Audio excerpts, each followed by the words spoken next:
past the hour, so I'll go ahead and get started. For those of you who aren't familiar with me, my name is Melissa Meadows. I am a health engagement consultant with Cigna, so working with the team to try to come out and do some of these educational seminars and some of the programming that you guys have been accustomed to over the last several years. And we rounded out our wellness programming this year and added a couple of new additions. So we've been focusing previously on emotional health and well-being, as well as physical health, right? And doing some of the exercise, the healthy eating, all of that type of thing. But I wanted to also come in and kind of round out that emotional side with social well-being. So what is really that importance and reasoning behind building and fostering those relationships with those individuals around us, and how important that plays, or how much of a role that plays in our lives, right? So with that being said, when we think about social well-being, we'll talk about that. What are the benefits, those healthy relationships? I kind of walked through this slide already. But when we think about social well-being, what comes to mind for you guys? What do you think that definition would be? Positive attitude. Okay. How you get along with others. Exactly. So building relationships, those meaningful relationships, right? Strengthening those relationships, are they positive? Do they bring about positive emotions within you? Or do those around us, sometimes we can't avoid those feelings of being upset with others, but how can we grow out of that? And then also the extent to which you feel a sense of belonging, right, with those around you, with your coworkers even, and really kind of how can we build that up.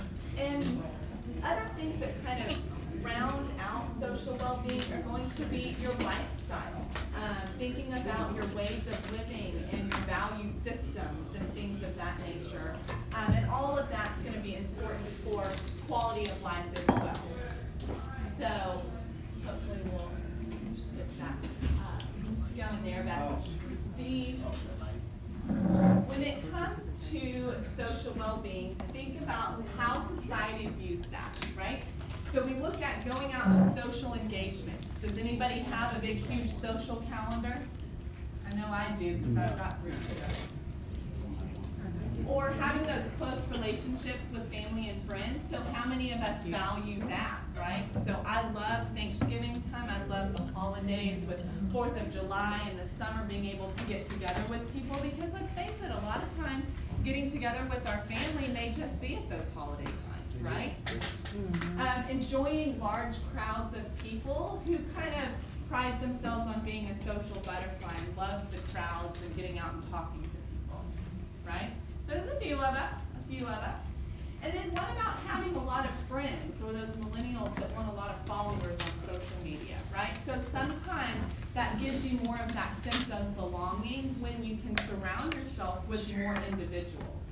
But I want to kind of dive a little bit deeper into that as well, and not just on the number, but the value of those relationships and the depth of those, right? So it's not going to necessarily be the quantity, but rather the quality, right, of those relationships.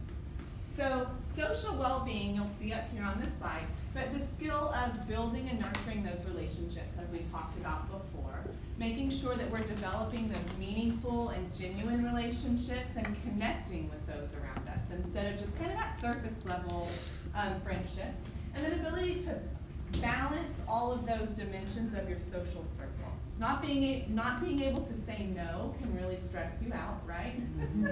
Pull you in multiple directions, but setting up that groundwork with your friends and your family to say, if I say no, it's not because I don't want to help you, it's because my schedule doesn't allow that, right? And so that they know that ahead of time. Because I know my family does that. When you've got the little ones, it's like they kind of rule until they get to kindergarten. I'm hearing, I don't know.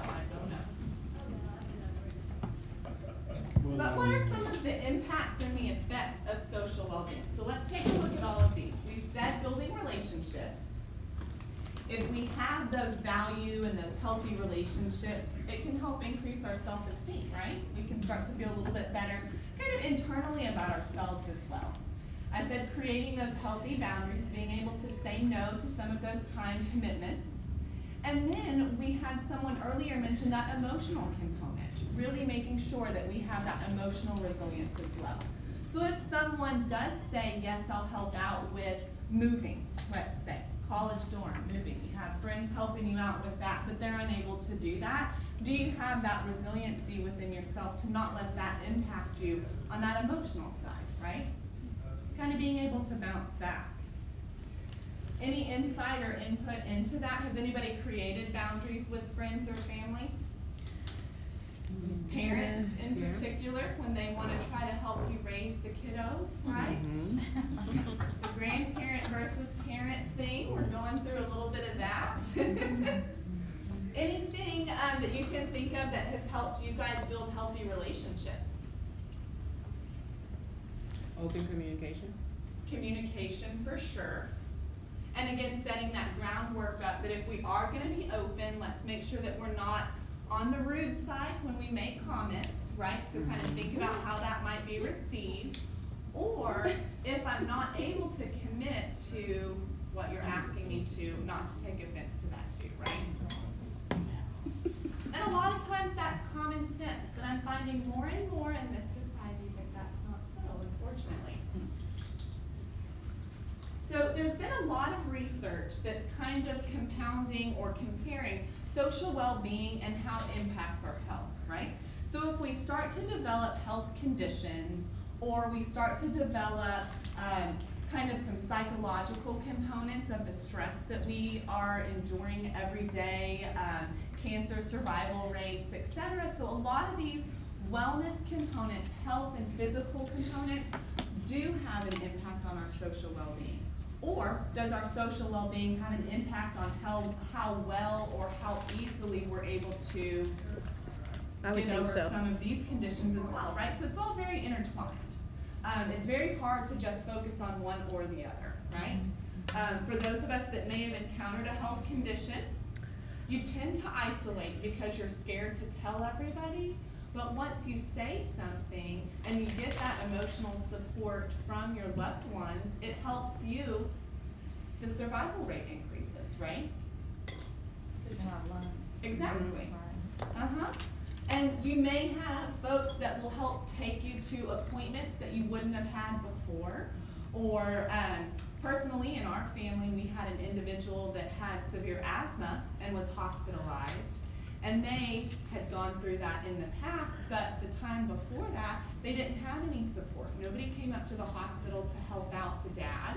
And so, he just kind of felt very alone and it impacted him more. So that second go around when we had that social circle, and that was with our church. So depends on where that social circle's coming from, of course. But just likewise, having more friends and family that can come and visit, they were supported, and it was a better outcome in the end because he had the support the whole entire time, right? So again, the stress impact, people were bringing him lunches, bringing him clothes because he wasn't able to take care of himself. He felt alone that first time. So again, immune function as well. How many of us wintertime, when we don't necessarily get out a lot of the flu bugs and all that kind of stuff that are out there tend to get us a little bit more. I think it has to do with time of year as well, but we're also indoors a lot more, right? So that can also have an impact there. Any other thing that you guys can think of how the social wellness can impact our health overall? I think that depression, I think that if you're feeling alone and you don't have a lot of social interaction, that feeling can compound and it can cause, they say that if you're chronically ill or whatever, that if you have a better outlook mentally, that you have a better outlook physically. Absolutely, and that's exactly what I was gonna hit on here, so thank you for that segue. But loneliness and social isolation has been linked to depression, so there's a lot of studies out there. And like I said, is it, the chicken or the egg? Which one kind of comes first, right? So are we socially isolating ourselves that's being the cause of, or maybe one of the components of depression itself? Or is it the other way around, right? It can be a cycle. Exactly. again, there's a lot of other research out there, so if you want some information on that, we can certainly take a further look at it. But this next slide goes into what's called loneliness epidemic. So just basic statistics here on the screen, but nearly half of Americans report something or sometimes are always feeling alone or left out, right? So 50% of people have that feeling. And we're thinking here on the adult scale, not necessarily our kiddos, right? 1 in 4 Americans rarely or never feel as though there are people who really understand them. So those meaningful relationships there, not just socially, isolating. 2 in 5 sometimes or always feel that their relationships aren't meaningful and that they are also isolated from others. So kind of both of the first two there. 1 in 5 report that they rarely or never feel close to people or don't feel like they have people that they can truly talk to about what's going on. And then about 50% also say that having meaningful in-person relationships and extended conversations is something that they do on a daily basis. So again, for So that's the myself- other half of the first one, I guess. Yeah. Exactly. We're just highlighting Yeah. the positive. I on like this it, side. I like it. Yeah.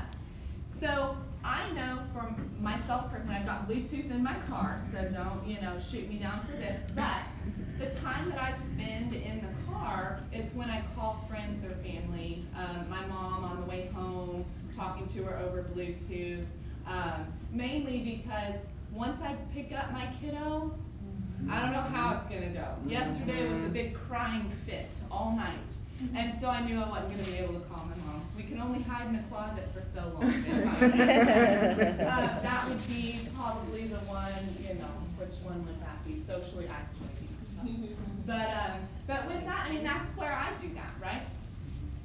And if I'm talking on the phone, I'm paying attention to traffic, so I'm not diverting my eyes or anything of that nature, but I'm not gonna get as stressed out about the commute because I'm focusing on how my mom's day was, and she was asking me how mine was, right? So do you guys, it sounds like you do that. Does anybody else utilize time that way, kind of getting 2 birds with 1 stone? No, I sleep. Sleep in the car, okay? I take the train to work, Yeah. and I Well- don't want to converse with those people. Yeah. Well, and again, that might be the only time that you get the alone time. So in the morning, I don't spend my time, on the phone with my mom. It's more in the evenings, but she's retired, so that's why she's not an early bird. But that's when I'll listen to like the classical music or other music to kind of just get my day started on the right foot, as opposed to getting mad about the traffic. 'Cause we're not going to be able to avoid it. And you don't know how your day on the train's gonna go or who's gonna get on there. So again, some things are unavoidable, for sure. But let's think about our social circles and the different stages of life that we go through, okay? So think about back when we were students. Some of us have kiddos that are in this area as well. But what did we value in terms of our relationships during that component of life? All my friends. It was, Yeah. So again, it was more about quantity, kind of, when you think about a little bit, I don't know, because I made it in theater, so we were all real close. Yeah. There was no, Yeah. nobody had a filter in theater, Yeah. so exactly what you thought, That's pretty much So all. you were Yeah. open, so We that's didn't have all. filters back We're then. still that way with each other, Yeah. Think about college, so not necessarily That's high school. college and high Okay. school, yeah. So college-wise, a lot of opportunity for those social interactions, right? But they might not be as meaningful unless you had a smaller social circle, right? And then what about as a new parent? More isolated Yeah. to your individual family unit. Yes. Trying to gently discuss with your parents that they're the grandparent and not the parent. So let me make my little mistakes here and there, right? And then empty nesters. So once those kids move off to college, how did that change? Anybody in the room that might be or have been an empty nester? So I know my parents. We're all moving back. Yeah, it's moving back in after school. But I know my parents were saying they kind of felt isolated a little bit too, because that was that time in their lives where I had left the nest, but then the grandparents had started getting sick as well, and so then, you know, losing parents, and then they were kind of losing the kids, and all that stuff all happened at one time. So again, that social circle that they had the opportunity to build during their careers was important to keep up with as well. What about those of us that may have run into being a caregiver for our elderly parents? Did that again kind Yeah, of that turn was into the isolation for the me. isolation piece again, almost like new parent, I would say. I went through not on the parent end, but the grandparent caregiving end when I was in high school. And so that really helped for me kind of build out my character as well, right? So a lot of the things that we go through and live through in life build that up. I was helping care for my grandparents my senior year of high school. And so for me, it was, again, kind of isolating because I gave up some of those activities that I loved, but I knew I wasn't going to continue into a college career. And so for me, it was just making sure that they were taken care of. And kind of those life lessons I had to learn a little early, but I'll take it, right? It built who I am, so it helps with that character. What about a new job or moving? If you move to a completely new city, you're gonna have to build all new relationships, right? You still have those ones over the phone, calling mom, calling your best friend, but they might not continue to be an everyday thing, right? So you work on rebuilding your social network. What about going from single to married, or maybe married to single, whichever way you would take that? Yeah. Well, and if you go from married to single, sometimes you end up losing like friends that were your couples, or friends that came from his side of the relationship, family from his side of the relationship. So that can really create a whole new dynamic. Yeah. And I had some friends that were going through a situation where it was a separation, but they didn't know if they were going to get back together or not. And so we had kind of collaboratively as the couple's friends said, we want you guys to focus on the relationship between you all, and then we can pick back up with everybody doing social outings once you kind of build that back up. Right. As kind of that group setting side, just so that they would work on, you know, what they needed to. And kind of staying out of it, not inputting and inserting your opinions Exactly, about yeah. what they should do, because that's up to them. Yeah, and also not dropping them like a hot potato, because I know Exactly. sometimes people can go, whoa, you know. But again, we had that foundation set up where I'm not gonna judge your actions or his Yeah, that's actions good. or whatever. And we want you guys to work on that, right? So again, it's really just where you came from on that cycle kind of life, right?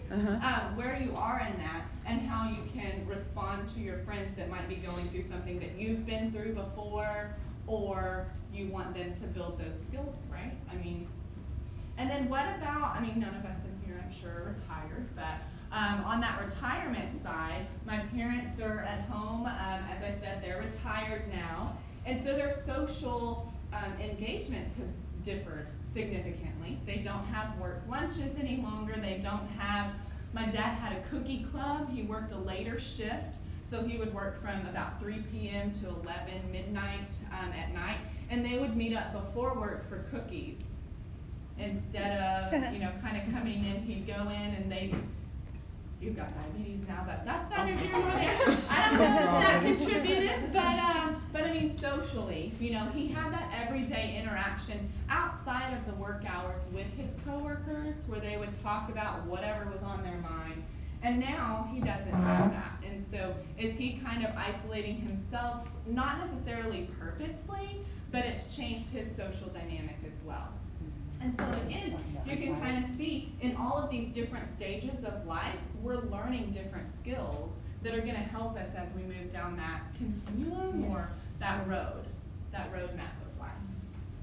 Any other comments before we move off of this slide? All right.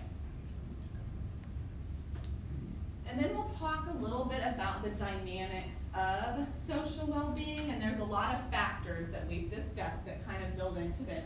But the three core dimensions of connectedness are gonna be that intimacy, right?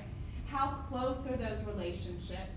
How are we in regards to those relationships with loved ones so that we feel that we're affirming them and they can help us with those affirmations, right? How many of you guys have heard, what is it, the love language or what have you? Like what value do you bring, or what really helps build you up, right? And then relational, so face-to-face contacts that are mutually rewarding. So having those relationships physically with individuals. And then collective, so those come from feelings that you're a part of a group, so having those book clubs maybe, and collectives beyond just individually existing. So with that one, it's really more of, are you a part of a group of individuals, whatever that might be to you. Any questions there? Examples of an intimate connection might be, it doesn't have to be a spouse, but it could be like a best friend, right? And then relational, another example there is a good relationship with a coworker. We can come to work and have a friend that we can connect with there. And then collective, being a part of a group, that book club, maybe religious group, fitness group, right?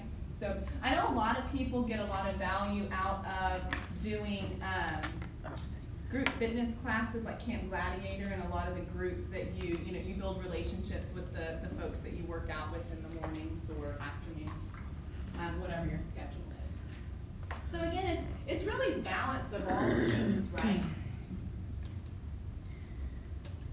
And then building healthy relationships really starts with you, and we kind of talked about that. Emotional component, how do you manage and deal with different feelings?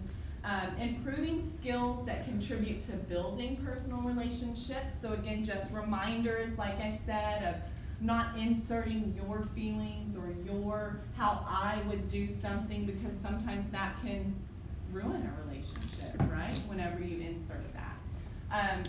Social or positivity in the workplace as well. So it doesn't help. We all know that we're going to be stressed. So it doesn't help if we're at each other, right, when that stress comes. So again, how can we help out each other here in the workplace? So do any of you guys take breaks together when you're able to do so, or go to lunch together, things like that? And then how would we work to grow our social network? Facebook. Not necessarily the likes or the friends, but, and I think that's one thing to know, that yes, we want to be able to have some of that social side, maybe the friends that we've had since high school or middle school or what have you, that you can connect through social media with, but also fostering those interpersonal relationships, right? I have so many friends that get so upset when somebody unfriends them on Facebook, and I'm like, wait a second, that's just a click, right? It may not have been on purpose, but it may have been. But again, you want to have more relationships really in person. And so many times I feel like my kids and kids their age don't have that for some reason. And I think, again, it comes to building those interpersonal skills as opposed to being behind screens. And I think sometimes when we get to this point in our lives as well, where it's coming to work, going home, cooking, and going to bed, we might find ourselves that that's where we are at as well, right? We're at that computer screen all day, we're on our phones. I mean, we're connected everywhere, but do we have those true interpersonal relationships with loved ones and with friends that are face to face, not just on a screen?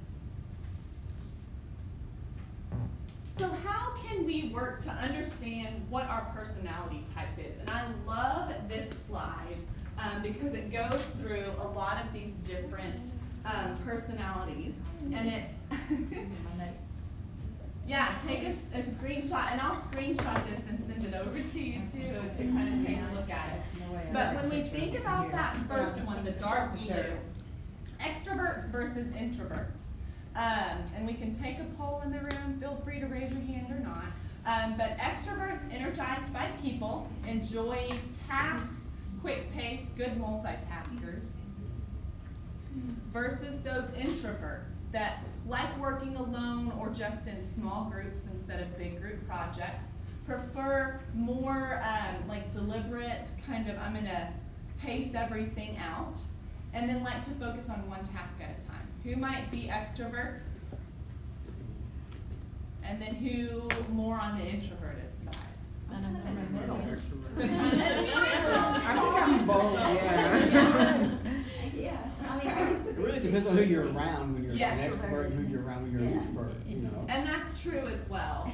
So with that, I kind of tend to find myself in both of those categories as well. I love public speaking. I can get in front of a crowd and really talk about anything. I'm a talker. But for those real personal relationships, you have to kind of get to know me before we actually talk about the real nitty-gritty stuff, right? So introverted when it comes to those personal relationships, but more extroverted when it comes to my work environment.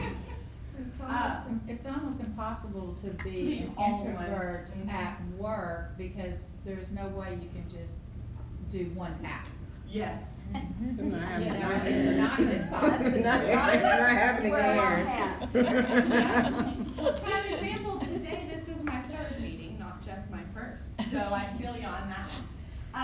And then what about, let's go to the lighter blue, the sensors versus the intuitive. So sensors, realistic, like to focus on facts and detail oriented, applying common sense and past experiences to come up with practical solutions to problems.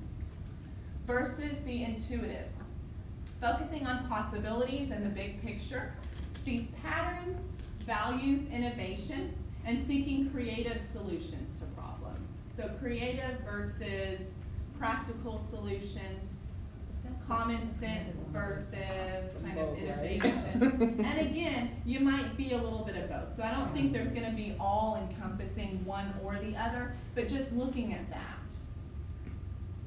And then thinkers versus feelers. So thinkers tend to make decisions using analytics, objectively weighing pros and cons, so writing those lists out that they kind of teach us in school or used to. Value honesty, consistency, and fairness versus feelers. Sensitive and cooperative, they decide based on their values and how others might be impacted by their actions. That's awesome. So which one might you be? Do you, and I kind of think about that. I've got one kiddo that she's really going to think about how you are going to react to her decision, as opposed to really kind of weighing the pros and cons about it. She doesn't want to hurt anybody's feelings. So she's a little bit more of a feeler. I don't know if high school will change her in that, but we'll see. And then judgers versus perceivers. So tending to be organized and prepared, like to make and stick to a plan, comfortable following the rules or most rules. So those are going to be the judge versus perceivers, preferring to keep the opinions or your options open, liking to be able to act spontaneously, and liking to be flexible with making plans. So I would kind of think about the perceivers as that college life individual, right? And the judgers maybe being more of that new work, kind of getting out into the working world individual. When you think about those two, Or the the veteran. characteristics that I read off. Or a veteran can be a judge. Uh-huh, yeah. Yeah. So every one of us is gonna be unique based off of our personality type, background, social history. We might not fully fall into one bucket or the other when it comes to this. And there's definitely gonna be variety, like you said, depending on who we surround ourselves with, or based off of the situation too. Not just individuals that we're around.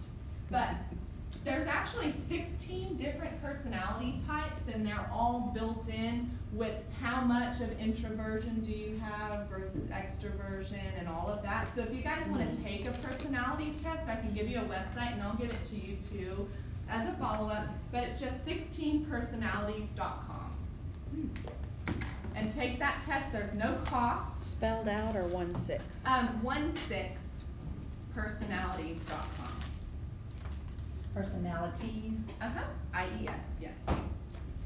So again, from that, you'll be able to tell kind of if you're an ESTJ, or it'll give you all of that. And it'll let you know based off that. And we did it at the beginning of this year, and it was really fun to kind of see, because there were a lot of us that were more extroverted, and then there was one individual in our office that was more introverted, and it was so funny. Kind of thinking about our role. He's one that loves to go out and do all of, you know, the face-to-face with meetings with individuals, but we hardly see him in the office. Because he's like, that takes it out of me. I'm done with people. So he tends to work a little bit more from home, and that's okay. We're able to do that. So take that. That one's really fun, and it, like I said, it asks a bunch of questions about how you would react in this situation. So if you take it one day when you've had maybe a stressful day at work versus a day on the weekend, it might be a little bit different because you may answer the questions a little differently. So I've taken it several times, and I don't even remember what I was. So. I have a dog, so I have no problem. And then on this slide, so we talked about personality styles. This one is more communication. So how do we communicate? Understanding our communication and styles, and then the communication styles of those around us, can help with those relationships. So like you were saying earlier, setting those communication expectations, right? So compliance, dominance, steadiness, or influence. So with compliance, being more cautious and concerned about what's correct. So those of us that are always right might be on that compliance side.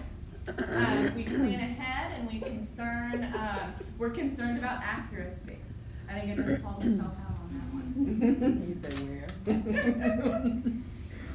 Steadiness, so team players, cooperative, supportive of others, prefers being in the background rather than the leader, maybe. Working in a stable environment, often good listeners, and prefers to avoid conflict or change. Those that are influencers, optimistic, social, and outgoing, enjoys being on teams, sharing openly, entertaining, and motivating others, so kind of building others up. And then dominance, direct, decisive, independent, and to the point. Bottom line and results oriented, strong-willed, enjoys challenges and immediate results. Instead of how is this going to pan out, I need to know what my result is going to be. Funny thing, I called myself out on the compliance one. My husband's the dominance one. So we're very much opposites attract when it comes to that. But again, you learn through what type of communication style you have and your loved ones have as to how you're going to approach an issue, maybe, right? Or a conflict. Any questions on that one? I know the personality test will kind of bring in the communication styles as well. Are we gonna get slides of this? I can send that over to y'all. Because yeah, I love all these slides. It goes into a lot of detail, and you want to kind of sit on that for a little while. Let's see. So as you go in and you look at that personality, kind of that 16 personalities test that we were talking about, it goes through all of that. You want to really understand where you are as well, so that you can learn how to grow maybe in other areas, grow and adapt. So reflect on your personality and your communication style, really understanding how you portray your feelings to others, sharing those honestly, asking about what you need from others. Again, like I said, setting up that expectation that if you want my opinion, let's not take offense to what I'm about to tell you. You want my honest opinion. And some of my friends say no. You can leave that opinion to yourself, and that's fine. And then avoid escalating conflict or being overly critical of others. And that's what I was saying, just kind of setting up that expectation. And then, of course, knowing that there are some folks that may be more impacted by our criticism than others, right? So constructive with our criticism, not being overly critical, right? Any questions on that one? So knowing where you are, and then really kind of learning where some of your friends might be or your loved ones. So how do we work on building healthy relationships? being a good listener. You guys are doing great with that, with the silence. Exactly, you're doing great. So, listening and responding to show that you actually heard what they said. The head nod. My mom's a big I'm like, Mom, no. Just, every once in a while saying yes or breathing into the phone, and I know you're there. Practicing empathy, learning to give and take feedback. Like I said, that constructive feedback. Practicing reciprocity. Yes. Reciprocity. Yes, thank you. You're welcome. I'm like, wait a minute, I on know the what I'm talking about. That's one of my favorite Like words. I on love the that money. word. So there you go. And then expressing gratitude. So how many of you guys love thank you notes? I do. I like to write them too. That's nice. Yeah. Just, and then, you know, It's the nice to be valued appreciated. notes, you know? My husband and I started leaving little notes like on the steering wheel on days where we know we weren't gonna necessarily see each other, or lunches. For those of us that have gone through those kids stages, leaving the little notes in their lunch boxes at school, that sort of thing. Just to know that we are valued, you know? Sometimes we'll see little notes from coworkers, just a quick thank you if they helped you out with a task. If we were swamped with those multiple tasks that come across our desk and someone helped you out, a thank you note, everyone in the room loves them. So just keep that in mind. Or a piece of candy is always good. Yeah. Or any kind of food. That's something That's that good is too. not done that much anymore. It's You're good with me on falling food. away. And that's exactly why I like to bring that up with this, because we tend to do it more with like graduation presents. I remember, you know, having to, I felt like I had to write thank you notes, but now I love doing it more often. And I've even found online and like on Etsy and things where I can download on cardstock just little thank you notes, maybe 8 to a page or something, and cut them out, just thank you for, and you know, pass those out to people. Not randomly, but when they do something Right. that I want to be thankful for. But let's do a little bit of a pulse check when it comes to communications with our loved ones or our friends. Are you present in the conversation? Are you on your phone? Are you whatever? My teenager, I'm like, if you do not put that phone down, I'm gonna throw it out the window. My husband's super, that's not fun. But are they really actively listening, right? Are you quick to react? So kind of overly reacting or reacting before you know all the facts? Do you find yourself distracted or not present in the moment? So that mindfulness component. Do you understand what your own needs are versus your wants? I mean, if we learn more about ourselves, we're able to better take care of others, right? And then what skills do you need to learn to help foster better relationships? So again, we were saying that it starts with you learning who you are and how you react and respond, how present you are with all of that. Now, for those of us that have had or do have kiddos, if you ever say, I don't have time for that right now, how do we think that they might receive that message? You don't have time for them. And so different stages, like 3-year-olds, 4-year-olds, 5-year-olds won't understand that value of time quite yet. But when we get into the high school and deal with those hormones, it kind of, again, you don't have time for me, well, you know, how could that come out? So again, think about how you might word that a little bit differently. I don't have time at the moment, but tomorrow I'm gonna carve out time at this time. And that's how I do some of the things with my kids and my husband. We're not able to, you know, drop what we're doing and immediately respond, but there are some times where those school projects require us to do that, right? So. You call it because the fire alarm went off, your daughter's pulled And then the art of active listening. So that was one of those components. A primary skill of building those relationships is active listening. It's definitely different than hearing. When my husband says, I'm hearing you, that just really grinds me. I hear what you're saying. Oh, are you listening? You know, right? He's like, what is the difference? Well, here we go. I'm going to take in this slide. Active listening is consciously listening to what an individual is saying and building rapport and trust with others. So actively listening, you're really kind of picking up more than just the pieces that are going into your ear, right? You're going to look at kind of the body language or inflection if you're over the phone, right? So that's active listening. It helps to foster those meaningful relationships.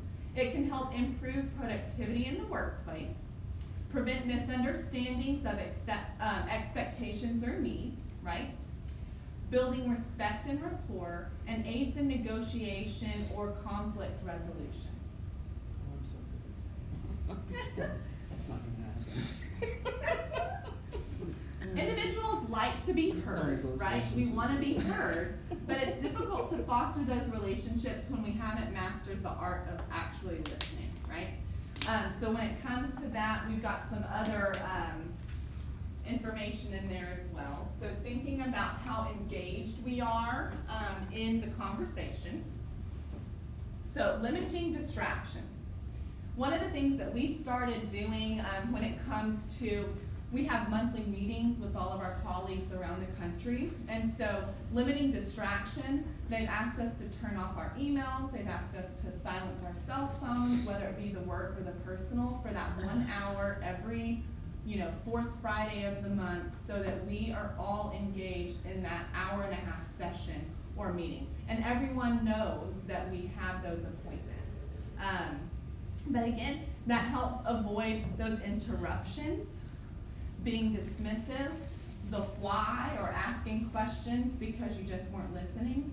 I mean, how many times do we get to a Q&A at the end of a meeting and we're like, here we go.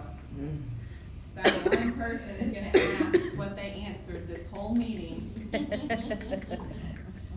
But we know who that might be. And again, they may not have turned off those distractions, right? And then advising. So instead of what we were saying with building some of the relationships with friends, right? We're not necessarily going to do that advising if we've enhanced our listening skills, because we've picked up on they're really just trying to pour out their emotions. They don't want me to insert myself into their situation. They just need that ear, right? You're venting. Exactly. So show that you're listening. The uh-huhs every once in a while, not every sentence. Providing feedback, being open-minded, being honest, and then practicing empathy. And empathy is not a skill that everyone has. So if you need help with that, Google's your friend. But with that, I mean, truly being able to think about when you've gone through a similar situation, you can only imagine how someone's feeling. You don't know exactly how they are feeling, So just be mindful of that as well. If you have some folks going through illnesses, like we were saying, new diagnoses of cancer or whatever it was, you don't know how you might react in that situation or what they're going through, but actively listening to them, not showing that you're distracted by other things, and really giving them that value of your time. Now, social positivity. So again, that starts with us. It's all about you, right? So change the lens in which we see reality. So what do we think that means? Stop looking through rose-colored glasses. Okay. Start looking through rose-colored glasses. Stop looking. Stop looking. There you go. Versus It's a positive attitude, it's all about your Uh-huh. perspective. Is the glass half full or half empty, right? So again, the lens, that's up there. We look through or don't look through. And then 90% of long-term happiness is predicted by the way that our brain processes the world. So what do we think that means? Is it a doomsday or not? Means don't watch the news. And you know what I stopped doing? So I stopped watching the news and I downloaded the app. So I have like the WFAA app on my phone, and I tend to just look at headlines, because if I read the article, and I mean, if there's one that really kind of bothers me and I want to know the details, I'll read the entire thing. But reading it, you can kind of put your own spin on like what was going on as opposed to being told the news. Yep. So I have stopped watching it. Me too. For sure. Especially with all of the things of last month. It was like every day I came up and there was a new shooting somewhere. Like every day. Oh, yeah. You know? So it'll make you start to feel depressed about, you know, the society, and it'll make you think, I need to move. But okay, And you'll need those rose-colored glasses. Can I Yes. borrow yours? or the rosé. Actually, maybe. mine got. Or the rosé.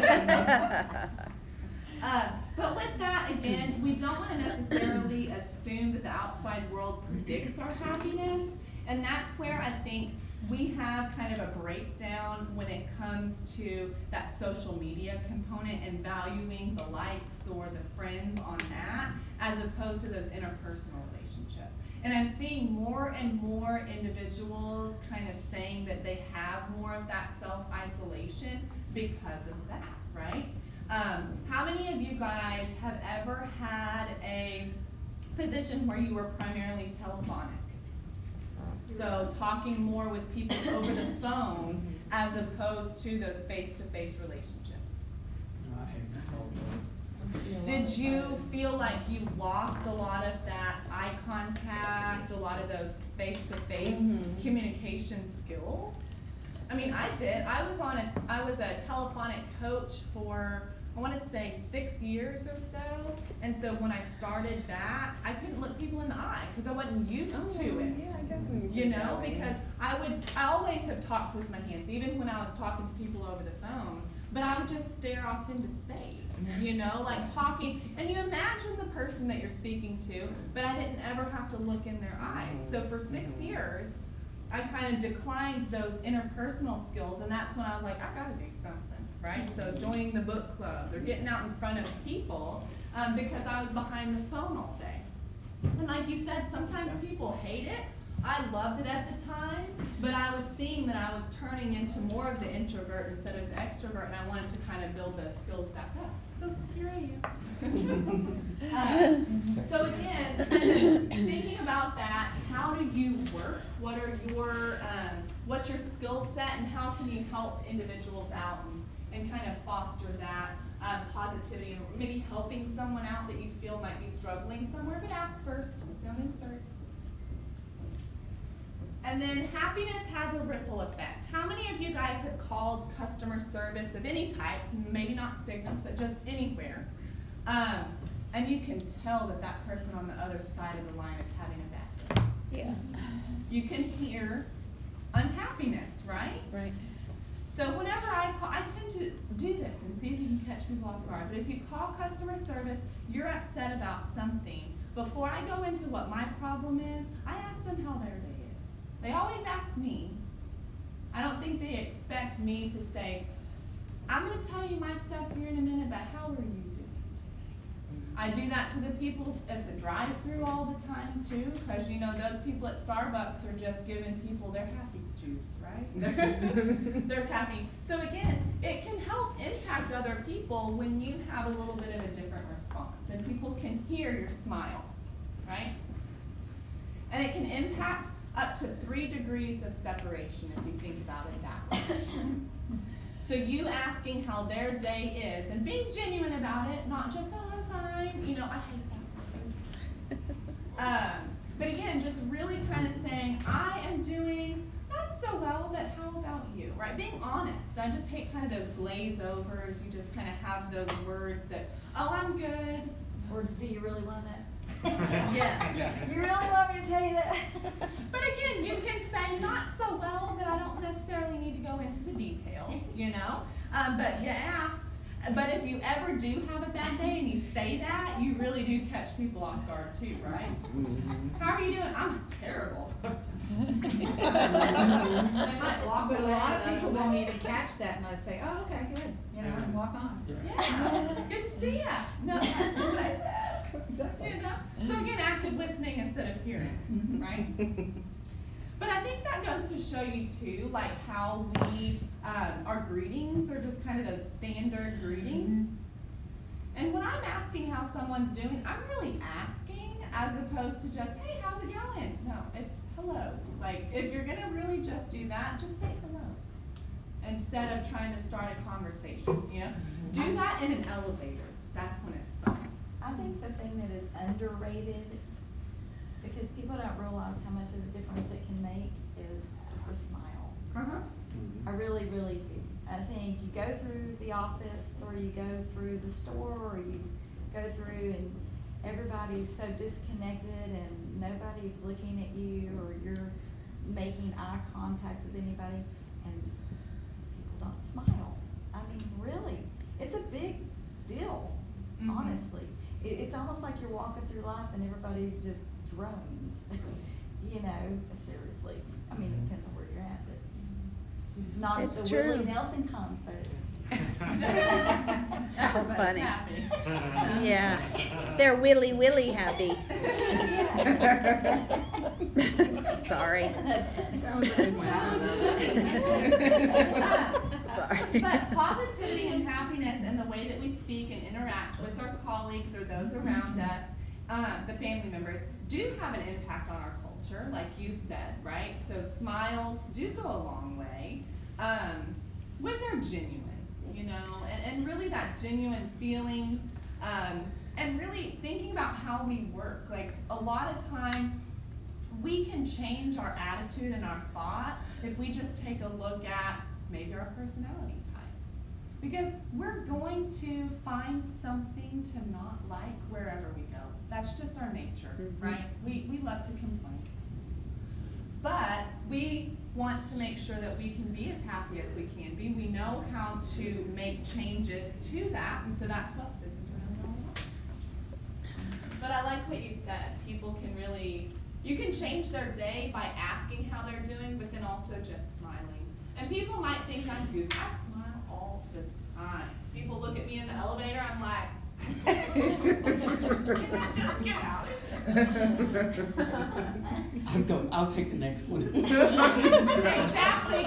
Don't get in the elevator with me. I think I'm scaring Oh, you. stop it. Don't let him fool you. He'll get on there and be smiling right back at you and start a conversation. And that was something that we had done. I can't remember what class it was, but in college we were taking class, and that was like an experiment that our professor wanted us to do. And she said, next time you get in an elevator, walk up to the doors. So she said, you know, walk up, like stand right in front of the doors where they would open, but turn around and face everybody instead of staring down at your phone or just kind of staring at the back of people's heads and see what they do. It was interesting. I think some people got off on the next floor and went stairs, but, you know. Don't you guys get any Well, bright ideas over there? You know what really works is you take your phone, you take a picture of people's resting bitch faces. Uh-oh. You know, that's a common phrase. That's It is, the resting yes, bitch yes, face. yes. But I take pictures of everybody on the bus and the train, not, Just my not resting bitch say, face. hold You're on, not I'm taking your smiling, but picture. you're not mad. And You're when just somebody is going about accepting your me home, I day. said, You're look what I had to deal with all But day. you look mad. Yeah. I said, this is what you look like right now. Yeah. I said, how would you like to face this all day long and then come home? So yes, I'm happy when I come home. And that's I'm happy when I why go I into try it. to smile more, because I know like what people are picking up on are that, and they're inferring that I'm upset or mad about something. So I keep bringing up my poor husband, but he's always like, why are you so mad? Because I mean, at home I have to give these muscles a break. Yeah. And so when I'm at home, he's like, are you okay? I am totally fine. I'm chilling right now. But again, he's thinking like my face is telling a different story. So he thinks you know, he's Just making relax. inferences on all of So I that. take the But picture. we talked See about this? exactly, you know. Well, and you know, So smiles are next time you so see a phone, infectious, Yeah. you know? Yeah. I did have my flash go off one day though. Uh-oh. It was very embarrassing. It was, All the weird stuff happens. oh boy. I think he creates it. That's what I'm hearing. But what were you gonna say? Did you? Oh, I just said that smiles are very infectious. Uh-huh. Giggles are too. And you know, I mean, seriously, sometimes if you just say hi or smile at somebody walking down the street, I mean, that could be the only acknowledgement they get all day. I mean, you never know where someone else is. You know, you're not walking in their shoes, and so I just err on the side of cheerful. Yeah.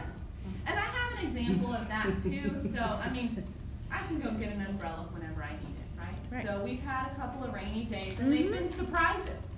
So, a couple years ago, I stopped at Subway just for a sandwich on my way to one of our book clubs. And I was talking to the lady, asking how her day was. She's like, oh, I'm, doing good. And I thought, no, there's something else going on. And so I just asked her, like, what? No, really, what is going on? There's nobody else in this restaurant. You can tell me what's going on. Well, she didn't have a vehicle. She was going to have to ride the bus home. It had started pouring down rain, and the bus stop right outside didn't have a cover over it. And she couldn't afford an umbrella. And she was trying to save up money to get into, get on her feet again and all this kind of stuff. And I was probably the only person that had ever asked her the question. And so I said, here's my umbrella. I don't need this. You can take it, keep it, whatever. Oh, well, I'll bring it back tomorrow and I'll leave it back here. No, keep the umbrella. It was an umbrella, y'all. Made her day. But recognizing people, valuing that relationship, really taking time to speak to somebody and actively listen, right? To walk in groups. So I know you guys have done challenges before and kind of done some of those things, walking with the 5Ks and all that kind of stuff in groups. Finding a quiet space for when you do need to be alone and maybe do a little bit of meditation. Share positive things that happen. Those thank you notes. I might try to find some of maybe a template and send that over to y'all as well so you can pass those around to each other. But random acts of kindness, if you know somebody had a bad day or something, maybe get them a snack, get them a $5 Starbucks card or something, right? And then don't spread gossip. If you hear something about somebody, don't tell everybody in the world. And that's the one way to ruin someone's day, right? Yeah. And then work-life balance. So open and respectful, respecting those boundaries, as I said. Don't be a gossip starter. Taking stock of your lifestyle and your personal habits, how you might come off to others. Are you smiling all the time or not? Resisting those tasks that monopolize your time but add little value. So don't get addicted to Candy Crush. Done that anything too late. That's the most ridiculous game. I know. And then you're like, I need to pass this. You just have to keep going. Oh, it's not for me. Actually, That's a waste of time. It is. So again, I said don't become addicted. That's the key, the operative word there. But yeah, and then avoid burnout. So you can use that during those times where you're like, okay, I got about 5 or 10 minutes. I set an alarm too when I start to play it so I don't get sucked in. And then avoid multitasking if you can to be more engaged. One key to that when we think about the balancing of our calendars is setting timers for things. So like I said, if I'm going to take a break, I always do set a timer, especially if I'm going to play a game on my phone or look at social media because I might get sucked in for an hour and not realize it. But multitasking, you can't fully focus on any one task at a time. So think about if you were able to just devote 15 minutes to your emails, if you don't have a million, are you able to address those if your full attention is within that time frame? I mean, maybe it needs to be longer than 15 minutes. But I have tried to make a point at the beginning of my workday to devote the first 30 minutes or an hour to my email box and creating a task list instead of turning it on and like responding. Does that make sense? Because if I don't do that, I'm going to end up not have even being able to read my emails until about 3 o'clock, but there was something I should have taken care of like yesterday. So again, trying to avoid that so that you can be better engaged in your day, right? And making sure that your task lists don't always have like, I need to complete these all right now. You're going to want to prioritize them. So if there's a way that you, or something that you're not able to get to today, you can move to tomorrow without feeling stressed about it. Now, if there's deadlines, you might not be able to do that, but for all intents and purposes with other things, you know what you might be able to push till tomorrow, right? So how can you grow your social network? We've all talked about that, really asking people and being genuine and asking how they're doing, right? But other things that you might be able to do, sports teams, for those that might want to do, maybe running clubs or walking clubs might be more appropriate, especially for myself. Taking a class at a community center, so that might be an art class, you know, going and doing something like that if you've got a little bit of time. Volunteer work. How many of you guys have done like food bank volunteering or like at some of the animal shelters, things like that, right? Working on stretch projects with colleagues outside of your immediate team or your immediate work needs, if you have the ability to do that. Join different organizations, whether it be religious or spiritual, or again, like a volunteer organization of some sort. Attend group fitness classes like the Camp Gladiator, or even spin classes and some of the classes that they offer at the different gyms around the area. And then if you can, travel to new places and meet new people. I'm definitely addicted to that last one with traveling. We love cruising, so if you need any I love cruise to tips, travel. let us know. I like ground traveling. Yeah. Yep. Well, I have some friends, and she's still single, so, but she loves going and traveling, and she'll stay at the hostels and do. Oh, I don't do that. Yeah, I can't do that either, but like I said, she's able to do it. But she likes doing that because she meets all sorts of people when she does that. Yeah, I do the group travels, you know, the Uh-huh. overseas with group travels and they're groups of people I don't know. Yeah. And, Yeah. and you get to know them. Uh-huh. You know. Is that like where you get on the like the bus, the Greyhound bus and stuff like that, and take a big not Greyhound, but you Well, take a it's- chartered they're bus? charter buses. But It's yeah. like you do a group. I've actually, when I lived in Corpus Christi, we did that to go to some of the musicals and stuff in San Antonio and around. It was really fun. Uh-huh. Busload of people, you all going to the same venue, but you don't know each other. Yeah. Yeah. They have one that goes to the casino too. That's really Yeah, fun. they do. Yeah. But one thing that I like about that, and like I said, with the group travel like that, or like with cruises or whatever, they tend to sit you with other people that are similar to you, age, lifestyle. They kind of look at who is with you in your party when you do cruising. Like I said, I think I'm a connoisseur of cruises of sorts. But we take our kiddo, she's 3, and they tend to sit you with other people that have kids of kind of the same age as well, so you won't be a distraction that's or a nice. nuisance to other people, so they do a really great job. Well, of and so caring y'all have together. something in common. Uh-huh. It's not about just protecting. So my daughter, I didn't tell you this story, but my daughter said she had a boyfriend on the cruise because of the little boy we were sitting with. Oh, So. how That's a me. I saw where she- Vacation love, okay? How cute. Summer love. Exactly. But then again, social media, so spreading positive messages instead of inserting your feelings. I tend to type stuff out and then just delete it. Follow people who make you feel inspired. Share photos and videos that offer a laugh. Raise awareness about an organization that you enjoy. And remember that golden rule. What is that golden rule? Do unto others as you have done unto you. So again, don't judge. And then join an online support group if you have the need for that. So, I mean, there's a ton of groups out there on Facebook. So if any of you guys are faced with a diagnosis of any type, or you have loved ones that are going through MS or anything, you can find groups of all sorts online. And that's a great place to start. Now you might start to feel like there's a little bit more judgment going on because again, people don't have the filters, but a lot of the owners of the groups are good about filtering those folks out. And last but not least, is the different resources. So Kindly is an app and a website that's really great. Volunteermatch.org if you wanted to look at volunteering.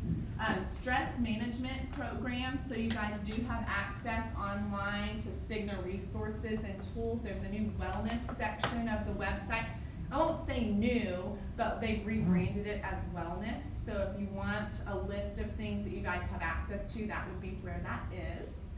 And then TED Talks I love going and looking at different TED Talks, but the happy secret to better work, there's a 5-minute journal, and then that 16 personalities. There's that website if you guys wanted to jot that down again.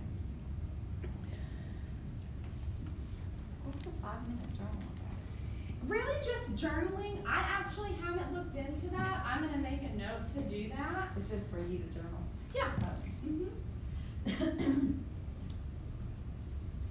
And then there's a lot of things too outside of this, but like mindfulness apps and things. If you wanted a little bit of that quiet time, you can download some of those as well. And it really just kind of gives you that guided meditation and that sort of thing if you needed just a little time out. There's I one do that called to help Calm. sleep sometimes. Calm. about that. I've had to turn on classical music for that sometimes. You're the So. one that talks you down. Yeah. Imagine your toes, imagine your feet. Yeah. I never even get to the tip of my head or whatever. Yeah. I'm out, yeah. I know. Then there are some times where you're just wide awake until 5 a.m. That's when I'm.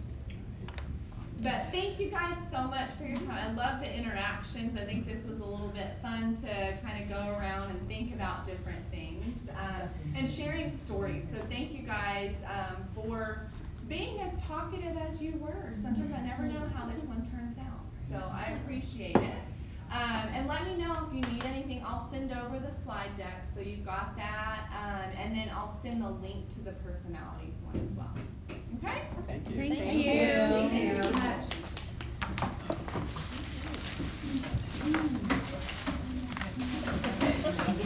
Favorite color to me.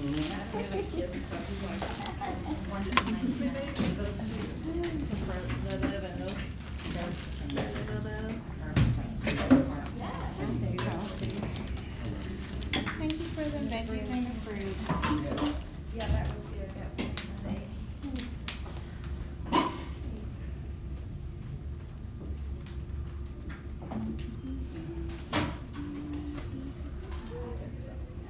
good. Hmm?